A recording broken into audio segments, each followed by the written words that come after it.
Okay, story of the costume பார்த்துடலாமா? எந்த dress நான் போட்டாலும் அதுக்கு பின்னாடி கண்டிப்பா ஒரு ஸ்டோரி சொல்லுவேன். அதே மாதிரி தான் இந்த ட்ரெஸ்க்கு பின்னாடியும் ஒரு ஸ்டோரி இருக்கு. இது என்னுடைய அம்மாவுடைய சாரி. இது அவங்க வாங்கி ஆல்மோஸ்ட் ஒரு 5 to 6 இயர் இருக்கும். இந்த சாரி அவங்க கிட்ட இருந்து வாங்குறதுக்குள்ள நாங்க 2 பேரும் பட்ட பாடு இருக்கே கொஞ்சம் நஞ்சம் கிடையாது. அவ்வளோ சீக்கிரத்துல இந்த சாரி அவங்க தரதுக்கு ஒத்துக்கவே இல்ல. ஆல்மோஸ்ட் ஒரு 2 to 3 மந்த்ஸா பிராக்கெட் போட்டு தான் இந்த சாரியை வாங்கினேன். இந்த ட்ரெஸ்ஸோட ஸ்டோரி பெருசா ஒன்றும் கிடையாது. இதுக்கு பின்னாடி என்னோட லைஃப் ஆஃப் ஸ்டோரி மட்டும்தான் இருக்கு. இன்னைக்கு இவ்வளோ ட்ரெஸ்ஸஸ் சூப்பரா அழகா டிசைன் பண்ணி நான் போட்டுக்கிறேன். மற்றவங்களுக்கும் டிசைனிங்கும் பண்ணி தரேன். ஸோ தட் என்னுடைய காலேஜ் லைஃப்க்கு திரும்பி போனோம் அப்படின்னா நான் வச்சிருந்த ட்ரெஸ் மொத்தமாவே 4 தான். அந்த 4 ட்ரெஸ்ஸையும் 1 வீக்குக்கு மாத்தி மாத்தி போட்டுப்பேன்.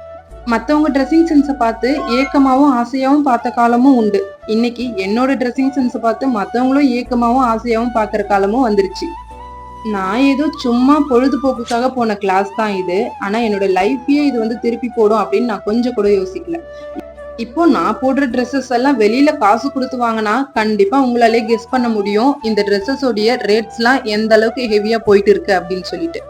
அண்ட் முக்கியமான ஒரு விஷயம், நான் மட்டும் இல்ல, நீங்களும் அழகா டிசைன் பண்ணி போட்டுக்கலாம். எப்படின்னு கேக்குறீங்களா? ஸ்கிரீன்ல நம்பர் இருக்கு, மறக்காம கால் ஆர் வாட்ஸ்அப் பண்ணி உங்களோட ஆர்டரை புக் பண்ணிக்கோங்க. ஆடையும் நானும் எபிசோட் நிறைய பேர் கேட்டிருந்தீங்க. Soonly will upload. Tata bye by.